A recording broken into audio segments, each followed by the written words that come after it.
সুপ্রিয় দর্শক আসসালামু আলাইকুম, কেমন আছেন আপনারা? নিশ্চয়ই ভালো আছেন। আজকের ভিডিওতে আপনাদের সবাইকে স্বাগত জানাচ্ছি। আজকে আমি আপনাদের সাথে খুব গুরুত্বপূর্ণ একটা টপিক নিয়ে আলোচনা করব।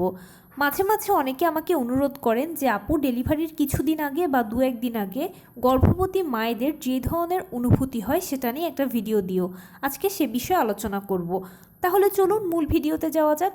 বাই দ্য ওয়ে, মূল ভিডিওতে যাওয়ার আগে একটা কথা বলি। আমি আমার চ্যানেলে pregnancy related, specially normal delivery related অনেক ইম্পর্ট্যান্ট তথ্য ভিডিও আকারে শেয়ার করে থাকি। এই তথ্যগুলো আমার পার্সোনাল এক্সপেরিয়েন্স ও আমার ডক্টরের সাজেশান থেকে নেওয়া। তাই আমার চ্যানেলটিকে যদি একবার আপনারা ভিজিট করেন, তাহলে আপনারা আপনাদের প্রশ্নাতীত মনের অনেক প্রশ্নের উত্তর পেয়ে যেতে পারেন। আমন্ত্রণ জানাবো আমার চ্যানেলটিকে একবার ভিজিট করে দেখার জন্য। এবারে চলুন মূল আলোচনায় যাওয়া যাক। আমি শুরুতেই বলেছি আজকে আলোচনা করব। মাঝে মাঝে আপনারা আমাকে অনুরোধ করেন যে আপু, ডেলিভারির কিছুদিন আগে বা দু একদিন আগে গর্ভবতী মায়েদের যে ধরনের অনুভূতি হয় সেটা নিয়ে একটা ভিডিও দিও। আজকে এই ভিডিওতে সেটা নিয়ে আলোচনা করব। দেখুন, ডেলিভারির দু একদিন আগে বলুন বা কিছুদিন আগে বলুন, গর্ভবতী মায়েরা নিজেদের মধ্যে এই কয়েকটি লক্ষণ খুব বেশি বেশি দেখতে পান। সেগুলো হলো ঘন ঘন কোমরে তলপেটে ব্যথা, ফলস পেইন হওয়া, বেশি বেশি করে পেট শক্ত হওয়া, ঘন ঘন প্রস্রাবের চাপ অনুভব করা। আপনি হয়তো বাথরুমে যাচ্ছেন, দু এক ফোঁটা প্রস্রাব হচ্ছে অথবা হচ্ছেও না, কিন্তু একটা র্যান্ডম চাপ ফিল করছেন। এছাড়া জরায়ুতে ব্যথা, যৌনাঙ্গে ব্যথা, তলপেটে ব্যথা, সবসময় নিচের দিকে একটা ভারী ভারী অনুভব করা, মনে হবে যেন কিছু একটা ছিঁড়ে বেরিয়ে যেতে চাচ্ছে বা কিছু একটা বের হওয়ার জন্য চেষ্টা করছে। এছাড়া আপনার বসলে দাঁড়াতে কষ্ট হবে, দাঁড়ালে বসতে কষ্ট হবে, একটা ভারী সবসময় ফিল করবেন, হাতে পায়ে পানি এসে যাবে। এই ধরনের সমস্যাগুলো অনেক বেশি বেশি হয় ডেলিভারির পূর্বে। এগুলো হচ্ছে ডেলিভারির লক্ষণও বটে। এগুলো যত বেশি দেখবেন নিজের মধ্যে, ততই ধরে নেবেন যে আপনার ডেলিভারিটা আর অল্প কিছু দিনের মধ্যে হয়ে যাবে। এখন যারা নর্মাল ডেলিভারি পেশেন্ট আছেন তারা তো এগুলো দেখবেন, দেখার পরে অপেক্ষা করবেন এবং যথাসময়ে আপনার ডেলিভারি প্রক্রিয়া শুরু হয়ে যাবে। কিন্তু যারা সিজার বা সি সেকশনে পেশেন্ট আছেন তারা হয়তো বা এগুলো দেখতে পাবেন না। কিন্তু অনেকে বলে যে দেখতে পাচ্ছি কেন, আমার ডাক্তার তো আমাকে সিজার করতে বলেছে। দেখুন, সিজার করতে বলেছে, কেন আপনার সিজারের প্রয়োজন হয়েছে আগে সেটা জানতে হবে। আপনি যদি প্রথমবার মা হয়ে থাকেন তাহলে অবশ্যই, যদি কোনো সমস্যা না থাকে, মা ও বাচ্চার সবার সব কিছু যদি ঠিক থাকে, বাচ্চার পানি, পজিশন, প্লাসেন্টা, সার্বিকভাবে যদি বাচ্চা সুস্থ থাকে, আপনি যদি সুস্থ থাকেন, তাহলে অবশ্যই আমার মনে হয় আপনার নর্মালের জন্য অপেক্ষা করা উচিত এবং ডাক্তারের সাথে যোগাযোগ করে করা উচিত। ডাক্তারকে আপনার ওপিনিয়নটা জানানো উচিত। আর যদি এরকম হয়ে থাকে যে না, আপনার পূর্বে একবার সিজার হয়েছে তাই জন্য আবারও সিজারের প্রয়োজন হচ্ছে, তখনও সেক্ষেত্রে কথা হচ্ছে জানতে হবে যে কেন আপনার পূর্বে সিজার হয়েছে, কি সমস্যা ছিল, বাচ্চার কোনো সমস্যা না আপনার সমস্যা। সেই সমস্যাটা যদি এবারও থাকে তাহলে তো সিজার লাগবেই। আর যদি একই সমস্যাটা না থাকে, এখনও যদি আপনারা মা বাচ্চা সুস্থ থাকেন, তাহলে অবশ্যই ডাক্তারের সাথে যোগাযোগ করে চেষ্টা করবেন অপেক্ষা করা যায় কি না। এবারে বলছি নর্মাল ডেলিভারির পেশেন্টদের কথা, বা যাদের সব ঠিক আছে, ডাক্তার বলে দিয়েছে নর্মাল ডেলিভারি হবে, অথবা লাস্ট চেক আপ করার পরে দেখেছেন যে আপনার সব ঠিক আছে, বাচ্চার সব ঠিক আছে, ধরে নেওয়া যেতে পারে ডেলিভারিটা নর্মালে হবে। তো এই সকল মায়েদের ক্ষেত্রে হবে কি, এই জিনিসগুলো আপনারা অনেক বেশি বেশি দেখতে পাবেন এবং এরপরেই একটা সময় আপনার ডেলিভারি প্রক্রিয়া শুরু হয়ে যাবে। এবারে বলি, অনুভূতির কথা যদি কিছু বলা হয় তাহলে আসলে এখানে স্পেশাল কোনো অনুভূতি নেই, বা এরকম কোনো অনুভূতি হয় না যে যেটার পরপরই আপনি বুঝতে পারবেন যে ডেলিভারি হয়ে যাবে। তবে হ্যাঁ, কেউ কেউ আছে একেবারে স্বাভাবিক থাকে, এর মধ্যেই ডেলিভারি প্রক্রিয়া শুরু হয়ে যায়। আবার কারো কারো অনেকটা পিরিয়ডের মতো ফিলিংস হয়, যেমন পিরিয়ড হওয়ার আগে আমাদের শরীর ভারী ভারী লাগে, মেজাজ খিটখিটে লাগে। এছাড়া বিভিন্ন ধরনের অবসাদগ্রস্ত টুকটাক এ ধরনের সমস্যা অনেকে দেখেন, আবার অনেকে দেখেন না।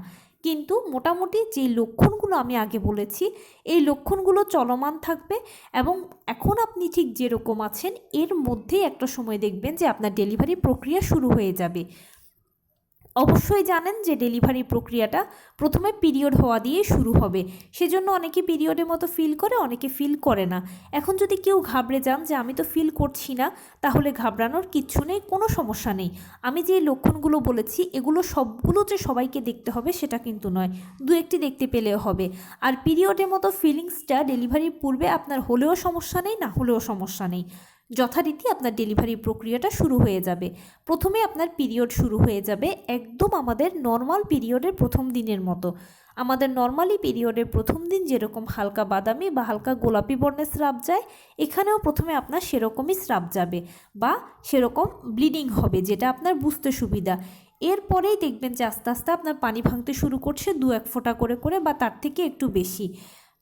একটা ধাপ থেকে আরেকটা ধাপ হতে কারো 5 থেকে 7 ঘন্টা লাগে, কারো 12-14 ঘন্টা লাগে, কারো আবার পুরো 24 ঘন্টা সময় লেগে যায়। পানি ভাঙার ক্ষেত্রে একটা কথা বলি, যখন আপনার 2-1 ফোঁটা পানি ভাঙবে তখন বিছানায় শটান শুয়ে থাকবেন। কারণ কি, খুব বেশি পানি যদি ভেঙে যায় তাহলে গর্ভের ভেতর বাচ্চা শুকিয়ে মারা যাবে। আর যদি কেউ দেখেন যে আপনার একেবারে ধরেই ঝরঝর করে প্রস্রাবের মতো পানি ভাঙা দিয়েই পানি ভাঙা পদ্ধতিটা বা প্রসেসটা শুরু হয়েছে, তাহলে আপনাকে অতি দ্রুত হসপিটালে চলে যেতে হবে। কারণ একটাই, বেশি পানি ভেঙে গেলে বাচ্চা গর্ভে শুকিয়ে মারা যাবে। এরপরে তৃতীয় পর্যায়ে এসে আপনার পেইনটা শুরু হবে। পেইনটা প্রথমে হালকা থাকবে, তারপরে মাঝারি হবে, তারপরে ভারী হবে। পেইন কখনো এক নাগাড়ে হবে না, এটা থেমে থেমে হবে। কারো 10 মিনিট পরে পরে হয়, কারো 15 মিনিট পরে পরে হয়, কারো আধা ঘন্টা পরে পরে হবে। এই পেইনটা প্রথমে হালকা থাকবে, এই অবস্থায় এটা মাঝারিতে যাবে এবং এই মাঝারি পর্যায় থেকে এটা আস্তে আস্তে ভারীর দিকে যাবে। তবে ভারী পেইন মানে এরকম নয় যে একেবারে অসহ্য যন্ত্রণা, মরে যাচ্ছেন, পাগল হয়ে যাচ্ছেন, এ ধরনের কোনো সমস্যা না। ভারী পেইন মানে হচ্ছে বারে কমে আসবে। আগে যদি আপনার 10 মিনিট পরে পরে আসতো ব্যথাটা, এখন আপনার 7 মিনিট পর পরও আসবে, 6 মিনিট পর পর আসবে, 5 মিনিট পর পর আসবে, এইভাবে বারে কমে আসবে। এটাকে আমি ভারী ব্যথা বোঝাচ্ছি, কিন্তু ব্যথাটা ওই থেমে থেমেই হবে, চলমান থাকবে। এর মাঝেই দেখবেন যে একটা পর্যায়ে জরায়ুর কন্ট্রাকশান শুরু হয়ে গেছে। জরায়ুর কন্ট্রাকশান মানে হচ্ছে, এখন যদি কেউ নবম মাসের গর্ভবতী থাকেন তাহলে দেখবেন যে মাঝে মাঝে পেট শক্ত হচ্ছে, ছেড়ে দিচ্ছে। এটা তখনকার লক্ষণ, তখনও ঠিক একই রকম হবে, ঘন ঘন হবে, পেট শক্ত হবে, ছেড়ে দেবে। ওটা জরায়ুর কন্ট্রাকশান বলা হয়। জরায়ুর কন্ট্রাকশানের মধ্যে আপনার বাচ্চা ভেতর থেকে চাপ দেওয়া শুরু করে দেবে। এরপরে ডাক্তারও আপনাকে পাল্লা দিয়ে চাপ দিতে বলবে। আপনাদের মা ও বাচ্চা উভয়ের মিলিত চাপে ডেলিভারি কাজটা সম্পন্ন হবে এবং প্লাসেন্টা ডেলিভারির মাধ্যমে সাকসেসফুলি আপনি আপনার নর্মাল ডেলিভারি জার্নিটাকে শেষ করতে পারবেন। অনেকের সেলাই প্রয়োজন হয়, সাইড কাটা প্রয়োজন হয়। তবে এখানে একটু আশ্বস্ত করি, সবাই সাইড কাটা প্রয়োজন লাগে না বা সবার সেলাইয়ের প্রয়োজন হয় না। যাদের পেলভিসটা ঠিকঠাক মতো প্রসারিত হতে পারে তাদের সাইড কাটা বা সেলাই লাগে না। কিন্তু যাদের পেলভিসটা চিকন বা চাপা, সেসব মায়েদের ক্ষেত্রে সাইড কাটা বা সেলাইয়ের প্রয়োজন হয়। কেন জানেন? কারণ বাচ্চার মাথাটা হচ্ছে 10 সেন্টিমিটার। এখন আপনার পেলভিস যদি 10 সেন্টিমিটারের থেকে বেশি প্রশস্ত হয়, তাহলে তো বিনা সাইড কাটাতেই বাচ্চা বেরিয়ে চলে আসবে। আর বাচ্চার 10 সেন্টিমিটার মাথাটা আপনার পেলভিস যদি চাপা হয়, তাহলে সেই চাপা জায়গা দিয়ে টানাটানি করে যদি বের করা হয়, তাহলে হয়তোবা এবড়ো থেবড়োভাবে আপনার পেলভিসটা ছিঁড়ে যাবে, অথবা বাচ্চা আপনার পেলভিসের মুখে আটকে যাবে, আটকে গিয়ে মারা যাবে। তাহলে সবথেকে বেশি ভালো হয় এই সকল সিচুয়েশানে ডাক্তার যদি সাইড কেটে একটু সেলাই করে দেয়, এটাই আপনার জন্য বাচ্চার জন্য ভালো হবে। টেনশন করবেন না, ডাক্তাররা সেলাই ও কাটা দুক্ষেত্রে এক ধরনের লিকুইড অ্যানেস্থেশিয়া ব্যবহার করেন। এটা তুলো দিয়ে ঘষে দেওয়া হয়, খুব অল্প সময় থাকে এই অ্যানেস্থেশিয়ার মেয়াদ, তাই আপনি বুঝতেই পারবেন না কখন কাটা হচ্ছে না সেলাই করা হচ্ছে। যদি প্রয়োজন হয় সেলাইয়ের, তাহলে ডাক্তারকে সাপোর্ট করবেন, এটা আপনার জন্যই ভালো হবে। আরেকটা কথা বলি, অনেকে আমাকে প্রশ্ন করেন যে আপু তুমি যে ধাপগুলো বললে, এই ধাপগুলোর ক্ষেত্রে কতক্ষণ সময় লাগে? আমি সেটা পূর্বেই বলে এসেছি, একটা ধাপ থেকে আরেকটা ধাপ যেতে বা অতিক্রম হতে কারো 5 থেকে 7 ঘন্টা লাগে, কারো 12-14 ঘন্টা লাগে, কারো 24 ঘন্টা লাগে। তবে সেটা ডিপেন্ড করছে আপনার উপরে, আপনি কিভাবে প্রিপারেশান নিয়েছেন বা কিভাবে নিজেকে প্রস্তুত করেছেন। যেমন কিছু মা আছে একটু অ্যাক্টিভ, নিয়মিত হাঁটাচলা করা, টুকটাক কায়িক শ্রম করা, লো কমেট ব্যবহার করা, বাটারফ্লাই স্টাইলে বসে থাকা। ছবিতে দেখানো স্টাইলটা হচ্ছে বাটারফ্লাই স্টাইল।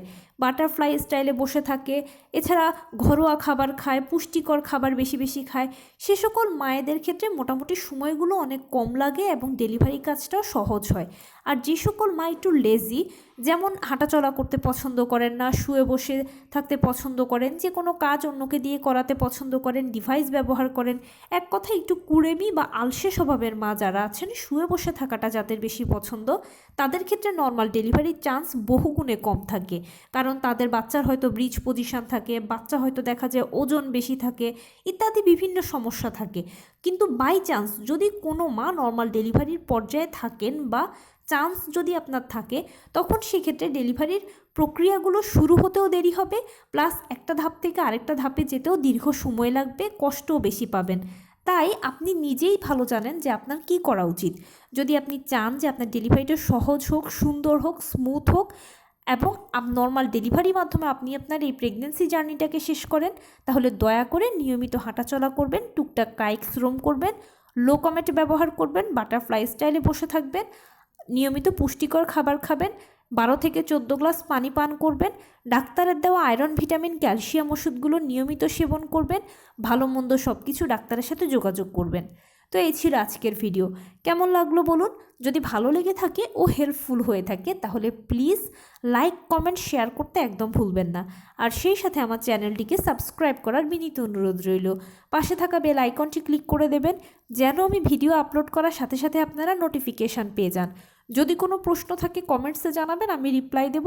প্লাস যদি কোনো পরামর্শ থাকে যে কোন বিষয়ের উপরে ভিডিও বানালে আপনারা উপকৃত হবেন সেটাও জানাবেন। আমি আপনাদের পছন্দের সর্বোচ্চ প্রায়োরিটি দেব। ভালো থাকবেন, সুস্থ থাকবেন। আসসালামু আলাইকুম।